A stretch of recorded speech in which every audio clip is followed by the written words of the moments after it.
Hallo, guten Abend. Herzlich willkommen in der neuen Klasse. Ich bin Arinko Nishat. Ich habe mein B1 und B2 abgeschlossen. আজকে আমরা personal pronoun নিয়ে পড়বো। আজকে আমাদের ক্লাসের topic হচ্ছে পার্সোনাল প্রোনাউন। আমরা সবাই জানি পার্সোনাল প্রোনাউন কি, যেহেতু আমরা ইংলিশ পড়েই এসেছি। তো তারপরে আমি একটু বলে দিই, পার্সোনাল প্রোনাউন হচ্ছে পার্সোনাল প্রোনাউন, যেটা ইংলিশে বলা হয় এবং বাংলায় বলা হয় যেটাকে সর্বনাম, যেটা হচ্ছে আমরা নাউনের পরিবর্তে কাউকে সম্বোধন করার ক্ষেত্রে ব্যবহার করে থাকি, সেটা হচ্ছে পার্সোনাল প্রোনাউন। তো এখানে আমরা হচ্ছে পার্সোনাল প্রোনাউন কয়টা আছে সে বিষয়ে সব ডিটেলস জানবো। এটা আইনস এর ক্ষেত্রে খুবই খুবই ইম্পর্টেন্ট, কারণ আমরা প্রোনাউন ছাড়া কোনো বাক্য সম্পূর্ণভাবে বলতে পারবো না। কারণ কারো নাম নিয়ে বারবার বারবার একটা বাক্য বলতে ভালো শোনায় না। যেমন করিম আমার বন্ধু, করিম খায়, করিম যায়, করিম ঘুমায়, এরকম বারবার বারবার যদি করিম করিম করিম করিম করতে থাকে এটা খুবই বিশ্রী লাগে। সেজন্যই আমাদের হচ্ছে নামের পরিবর্তে পার্সোনাল প্রোনাউন গুলোকে ব্যবহার করতে হবে। তাতে কি হবে, বাক্যের সৌন্দর্য বৃদ্ধি হবে। এখন আমরা দেখি পার্সোনাল প্রোনোমেন কয়টা আছে। ডয়েসে হচ্ছে পার্সোনাল প্রোনোমেন হচ্ছে 9টা আছে। একটু বেশি মনে হয় 9টা, কিন্তু আমরা যদি একটু টেকনিক খাটাইয়া পড়ি তখন এই 9টা আসলে অনেক কমে আসবে। তো প্রথমে আমরা ইন জেনারেল দেখি কি কি পার্সোনাল প্রোনোমেন আছে। ফার্স্ট হচ্ছে ইস। ইস মানে ইংলিশে হচ্ছে আই, এবং বাংলায় যেটাকে বলে আমি। এখানে ইসও বলা হয়, ইহো বলা হয়, যেটা বলো। এটা হচ্ছে ডয়েসের মানে ডয়েসল্যান্ডের আহ জুডে অর্ডার নর্ডে এক এক রকম উচ্চারণ ভিন্নতা আসে। যেরকম আমাদের বাংলাদেশে ঢাকায় একরকম, চিটাগাঙে একরকম, সিলেটে একরকম, এরকম আর কি একটু ভিন্নতা আছে। তো আমরা সবসময় ইস বলার চেষ্টা করব। এরপর হচ্ছে ডু। ডু হচ্ছে ইউ, তুমি। এখানে তুমি বা তুই ইনফর্মাল ক্ষেত্রে আমরা যেমন বন্ধু বান্ধব, খুব কাছের লোক যাদেরকে আমরা মানে কি বলে, কাছের লোককে আমরা যেরকম তুমি বলি, সবাইকে তো আমরা তুমি বলতে পারি না। সেক্ষেত্রে হচ্ছে এখানে বন্ধু বান্ধবের ক্ষেত্রে আমরা তুই তুকারি করে কথা বলি, তুমি বলে কথা বলি, সেক্ষেত্রে আমরা হচ্ছে ডু ব্যবহার করব। এরপরে হচ্ছে এয়ার, জি এস। এয়ার কি? এয়ার হচ্ছে হি। পুরুষবাচকের ক্ষেত্রে এখানে এয়ার ব্যবহার করা হয়। সে পুরুষ, বাংলায় তো আমরা সেই বলি। এখানে আমাদের কোনো পুরুষ বা মহিলা আলাদা করার প্রয়োজন হয় না, কিন্তু ইংলিশে তো আছে। পুরুষ বলতে হি, মহিলা বলতে সি। এখানে হচ্ছে এয়ার, এটা হচ্ছে পুরুষবাচক, এটা হচ্ছে হি। আর জি, জি হচ্ছে ফেমিনিন। ফেমিনিন মানে হচ্ছে মহিলাবাচক। এখানে আমরা সে মহিলা বোঝানোর ক্ষেত্রে সি ব্যবহার করব। এস, এস হচ্ছে কোনো বস্তুবাচক, এটা ওটা বোঝানোর ক্ষেত্রে ইট ব্যবহার করা হয়। আবার অনেক ক্ষেত্রে বাচ্চাদেরকে হচ্ছে আম, বস্তু হিসেবে কাউন্ট করা হয়, তখন সে মানে বেবিদের প্রোনাউন হিসেবে ইট ব্যবহার করা হয়। এরপরে হচ্ছে ভিয়া। ভিয়া হচ্ছে আমরা, প্লুরাল। Yeah, you. ইউ মানে হচ্ছে তোমরা। ইংলিশে তো তোমরার ক্ষেত্রে আলাদা কোনো প্রোনাউন নাই, ইউ দিয়েই সেটাকে বলা হয়। তো কিন্তু বাংলায় তো আছে আমাদের তোমরা, তুমি, তোমরা। জি, এটাও কিন্তু প্লুরাল হিসেবে ব্যবহার করা হয়, তারা। আরেকটা জি আছে এখানে, যেটা হচ্ছে গিয়ে বড় হাতের।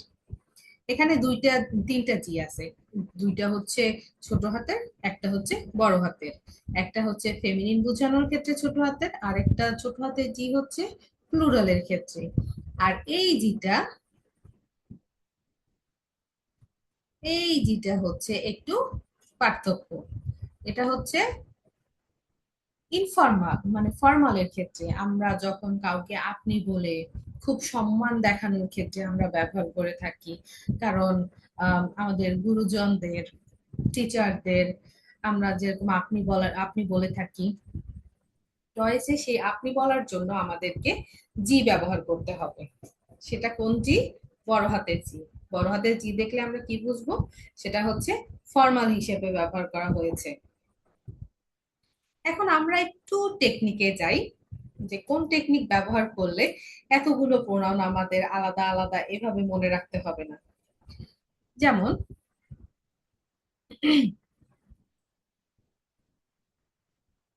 এখানে আমরা প্লুরাল হিসেবে ব্যবহার করতে পারি। কোনটার প্লুরাল কোনটা, এটা যদি আমরা একটু মাথায় রাখি, তাহলে হচ্ছে এটা আমাদের জন্য অনেক বেশি ইজি হয়ে যাবে। হ্যাঁ, তখন এটা আমাদের জন্য অনেক বেশি ইজি হয়ে যাবে। যেমন ইস, আমি। ইসের প্লুরাল কোনটা হবে? ইসের প্লুরাল হবে আমি। বাংলায় আমরা আমির প্লুরাল হিসেবে ব্যবহার করি আমরা। অনেকজন মিলে, আমি, আমার বন্ধু, এরকম থাকলে আমরা বলি আমরা ওখানে যাব।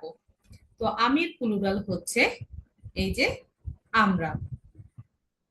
তো আমরা এখানে লিখতে পারি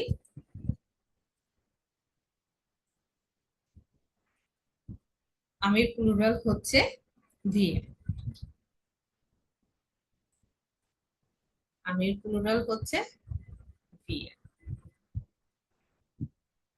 তারপরে ডু, তুমি।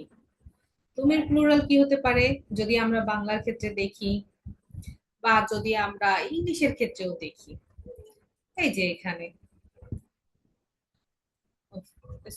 লাইট, এখানে ডু। ডু এর হচ্ছে ইউ। আর এখানে ইউ কোথায় আছে প্লুরাল হিসেবে? এই যে ইউ, প্লুরাল। তো এখানে আমাদের ডু এর প্লুরাল হিসেবে কি হবে? ডু এর প্লুরাল হিসেবে আসবে ইয়ার। তারপরে এখানে এই যে AR G S, AR G S, এই তিনটাকে আমাদের একসাথে পড়তে হবে। এআর জি এস, এআর হি, জি সি, এস ইট। একটা পুরুষবাচক বোঝাতে, একটা মহিলাবাচক বোঝাতে, একটা বস্তু বোঝানোর ক্ষেত্রে, যেটা আমরা ইংলিশে বলে থাকি থার্ড পারসন সিঙ্গুলার নাম্বার। তো আমরা এই তিনটা একসাথে মনে রাখবো। এটার প্লুরাল একসাথে কি হবে? এটার প্লুরাল একসাথে হবে এই যে, এটার প্লুরাল একসাথে হবে জি দে, তারা। এই যে আবার বলি, এখানে এয়ার জি এস, এখানে তিনটা। তিনটা হচ্ছে ইংলিশে থার্ড পারসন সিঙ্গুলার নাম্বার। এখানে হচ্ছে একটা পুরুষের ক্ষেত্রে, একটা মহিলার ক্ষেত্রে, একটা বস্তুবাচক ক্ষেত্রে প্রোনাউন হিসেবে ব্যবহার করব আমরা। তো এটার প্লুরাল কি? এই যে ছোট হাতের জি, যেটা প্লুরাল। একটা ছোট হাতের জি হচ্ছে মহিলা, আর কিন্তু আবার এটারই প্লুরাল হচ্ছে ছোট হাতের জি, তাই না? একটু প্যাচ লেগে যায়, একটু খেয়াল রাখতে হবে আমাদের। তো আমরা দেখি এটার প্লুরাল কি হবে? জি।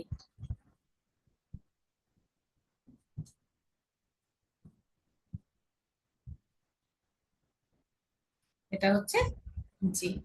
এই তিনটার প্লুরাল হচ্ছে জি। তো আমাদের এখন কতগুলো কমে গেল? এখন আমাদের ছয়টায় আমাদের কতগুলো শেষ হয়ে গেল? বাকি থাকলো কোনটা? আমাদের শুধু এই জিটা এক্সট্রা মনে রাখতে হলো। ইস হচ্ছে আমি, এর প্লুরাল হচ্ছে আমরা, ভিআর। ভিআর হচ্ছে আমরা, ভিআর হচ্ছে আমরা। এই যে ভিআর, ভিআর হচ্ছে আমরা। তারপরে টু, টু হচ্ছে তুমি, ইউ, যেটা আমরা ইনফরমাল হিসেবে ব্যবহার করব বন্ধু বান্ধব কাছের লোকদের ক্ষেত্রে, হাসি মজা ঠাট্টা করার ক্ষেত্রে আমরা যে টু ব্যবহার করি, সেই টু এক্ষেত্রে আমরা সেই তুমির ক্ষেত্রে হচ্ছে টু ব্যবহার করব। আর টু এর প্লুরাল কি হচ্ছে? ইয়ার, ইউ। তোমরা, তুমি, তোমরা। খুবই ইজি। একটু টেকটিক্স আমাদের মনে রাখতে হবে, একটু আমাদের নোট করে নিতে হবে, তাহলে ইজি হয়ে যাবে। আর এ আর জি এস, এই তিনটাকে আমরা একসাথে মনে রাখবো। এ আর পুরুষবাচক, জি মহিলাবাচক, এস বস্তুবাচক। আর এই তিনটারই একটা প্লুরাল, সেটা হচ্ছে জি, ছোট হাতে জি, তারা। একটাই প্লুরাল, এই তিনটার একটাই প্লুরাল, আমাদের খুব মনে রাখতে হবে, ছোট হাতের জি, তারা, ছোট হাতের জি, তারা। আর একটা এক্সেপশনাল, যেটা হচ্ছে এস বড় হাতের জি। এখানে বড় হাতের জি, বড় হাতের জি কখন আমরা ব্যবহার করব? কাউকে সম্মান দিয়ে কথা বলতে, বড়দেরকে, শিক্ষকদেরকে, বা আমাদের গুরুজনদেরকে, বা আমরা যখন ডয়েসল্যান্ডে যাব, তখন সেখানে আমরা সাধারণত কাউকে চিনি না। তো তখন আমাদের কথা বলার ক্ষেত্রে হচ্ছে তাদেরকে জি বলে সম্বোধন করতে হবে। ওরা খুব ইজিলি কারোর সাথে ফ্রাঙ্কলি মিশে না। তো প্রথমে আমাদের জি বলেই সম্বোধন করতে হবে, আস্তে আস্তে যদি আমাদের বন্ধুত্ব হয় তখন আমরা দ্রুত চলে যেতে পারি। কিন্তু প্রথমে আমরা যাদের সাথেই কথা বলবো তাদের সাথেই জি হিসেবে জি ইউজ করবো আর কি, প্রণাম হিসেবে। তাদেরকে সম্বোধন করার ক্ষেত্রে এই বড় হাতের জিটা ইউজ করব, এই বড় হাতের জিটা ইউজ করতে হবে। বোঝা গেছে? আবার আমি একটু রিপিট করি। ইস, ইস হচ্ছে আমি। আই, এর প্লুরাল হচ্ছে পিয়া, উই, আমরা, আমি, আমরা, আমি, আমরা। এরকম খুব সহজে আমরা মনে করতে পারি। ইস, আমি, বিয়া, আমরা। ডু, তুমি, ইয়া, তোমরা। ইয়ার জি এস, আবার বলতেছি ইয়ার জি এস, তিনটারই একটা প্লুরাল, সেটা হচ্ছে ছোট হাতের জি। দে, তারা, তারা। আর একটা মাত্র এক্সেপশনাল, সেটা হচ্ছে বড় হাতের জি, যেটা আমরা ফর্মাল হিসেবে ব্যবহার করব, সেটা মনে রাখতে হবে। এখন আমরা একটু দেখতে পারি কনজুগেশন, যেটা মোস্ট মোস্ট মোস্ট ইম্পর্টেন্ট জার্মানের ক্ষেত্রে, ডয়েস ল্যাঙ্গুয়েজের ক্ষেত্রে। সেটা হচ্ছে, যেমন ইংলিশে আমাদের হচ্ছে প্রোনাউনের সাথে ভার্বের কনজুগেশন চেঞ্জ হয় না, কিন্তু বাংলায় কিন্তু আমাদের ভার্ব কনজুগেশনটা চেঞ্জ হয়। যেমন তুমি করেছো, আমি করেছি, সে করেছে, একটু চেঞ্জ আসে, এরকম আর কি। বাংলার মতো করে জার্মানিতেও হচ্ছে গিয়ে প্রোনাউন চেঞ্জ হলে সাথে সাথে ভার্বের কনজুগেশন স্ট্রাকচারটা একটু চেঞ্জ হয়ে যায়, একটু চেঞ্জ আনতে হয় আমাদেরকে। এটা খুবই ইম্পর্টেন্ট, এটা আমাদের সব থেকে মোস্ট ইম্পর্টেন্ট পার্ট বলতে পারো। কারণ এটা ছাড়া একটা সেন্টেন্স কখনোই ফুলফিল হবে না। কারণ আমি যদি ইজ ব্যবহার করে কোনো কনজুগেশন না করি, তখন পুরো সেন্টেন্সটাই হচ্ছে গিয়ে ভুল হয়ে যাবে। তো আমরা প্রথমে একটা ভার্ব নিয়ে আহ বোঝার চেষ্টা করি। তো আমাদের ভার্বটা কি হচ্ছে? কমেন্ট। কমেন্ট মানে হচ্ছে টু কাম। আমরা সবাই জানি কমেন্ট মানে কি হচ্ছে, টু কাম। যেহেতু আমরা আইনসে আছি, কিছু কিছু ওয়ার্ড অবশ্যই পড়েছি। আর প্রথম দিকের ওয়ার্ডই হচ্ছে কমেন্ট বা কমেন্ট, যেটাই বলা হোক, এটা হচ্ছে টু কাম, আসা। তো আমাদের কনজুগেশনের ক্ষেত্রে প্রথমে ভার্বের বেস ফর্ম, মানে যেটাকে বলা হয় রুট ফর্মটা নিতে হবে। এই যে প্রত্যেক ভার্বের শেষে আমরা জানি ইএন যুক্ত থাকে, শেষে ইএন যুক্ত থাকলেই সেটা হচ্ছে ভার্ব। তো আমাদের বেস ফর্ম, যেটা রুট ফর্ম, সেটা হচ্ছে ইএনটা বাদ দিয়ে নিতে হবে, কম। এখন আমরা দেখি কি কি চেঞ্জ আসে। ইসের পরে কি আসে? কমের সাথে আমরা প্রথমেই বলেছি রুট ফর্মটা নিতে হবে, ইএনটা বাদ দিয়ে নিতে হবে। এই যে আমরা এখানে কম নিয়েছি।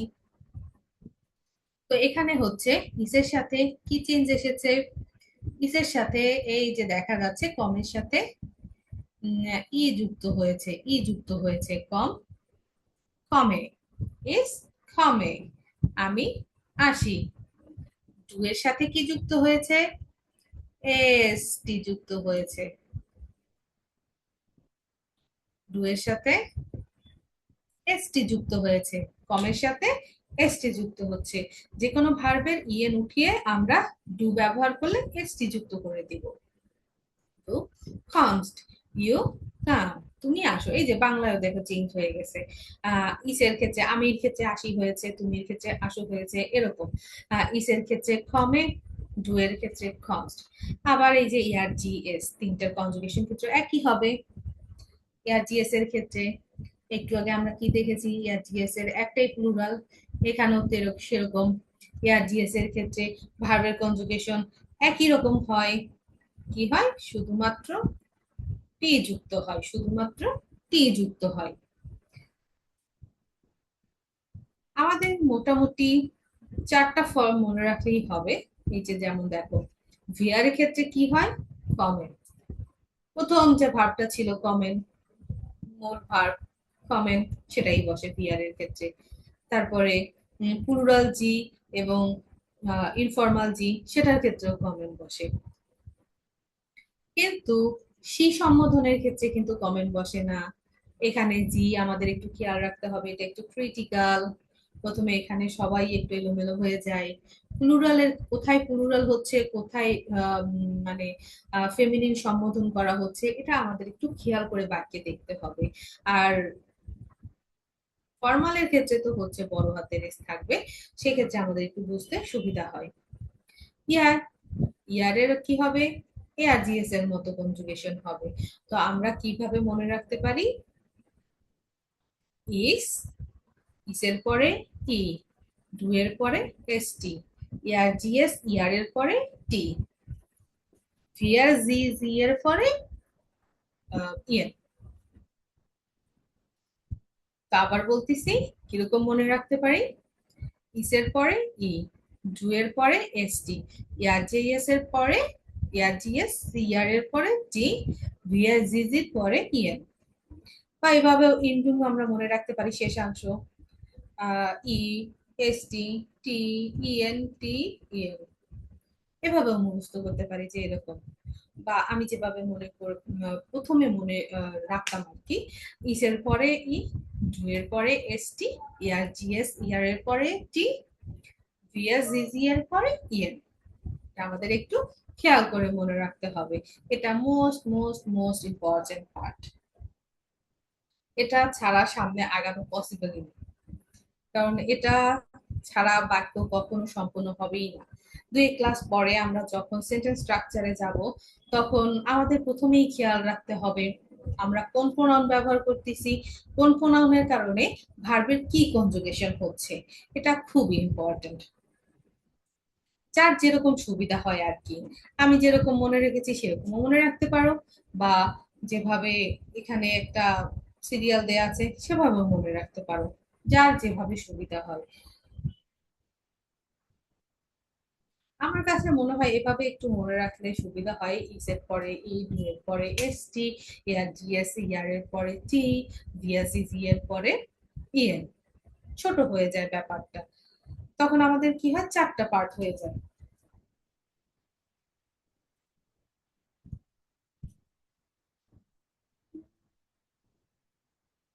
আবার অনেকে এভাবে মনে রাখতে খুব পছন্দ করে, E S C T, EN T, EN. But আমার কাছে ততটা ইফেক্টিভ মনে হয় নাই, তো আমি ওভাবে মনে রেখেছি।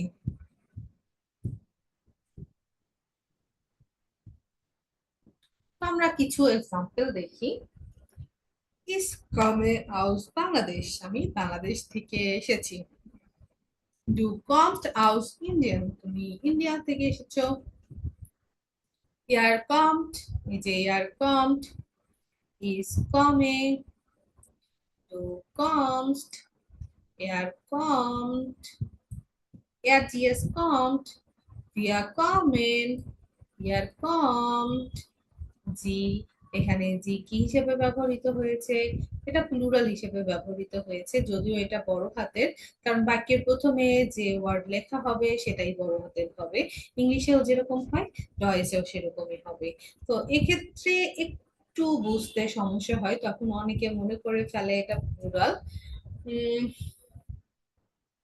যখন আমরা অনেক প্র্যাকটিস করব, তখন আমরা খুব ইজিলি বুঝতে পারবো যে কোনটা প্লুরাল হিসেবে ব্যবহার করছে, কোনটা জি হিসেবে, মানে ফর্মাল হিসেবে আপনি সম্বোধন করে ব্যবহার করেছেন।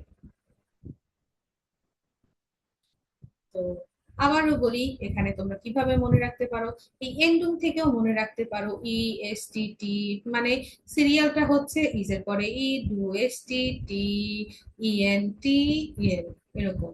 আর আমি মনে রেখেছিলাম ইস এর পরে ই, ডু এর পরে S T, year G S A, ইয়ার এর পরে টি, ভি এস ই এর পরে ইএন। এখানে হচ্ছে কি চারটা কনজুগেশন মনে রাখলেই হয়, চারটা ভাগ করে ফেললেই হয়। আর আমরা প্লুরালের ক্ষেত্রে, প্রোনাউনের ক্ষেত্রে আর কি, সিঙ্গুলারের সাথে প্লুরালটা যদি একটু মিলাইয়ে পড়ি, তখন হচ্ছে সেটা আমাদের জন্য অনেক অনেক অনেক অনেক বেশি মানে ফলপ্রসূ হবে। কারণ আলাদা আলাদা ভাবে একটু এলোমেলো লাগবে, এভাবে করলে হচ্ছে কি আমাদের খুব ইজি লাগবে এবং খুব ছোট মনে হবে। তখন আমাদের কাছে খুব মজাও লাগবে এবং আমরা তাড়াতাড়ি শিখতে পারবো। তো আজকে এ পর্যন্তই, আজকে আমাদের ক্লাস। পরবর্তীতে অন্য কোনো ক্লাসে কথা হবে।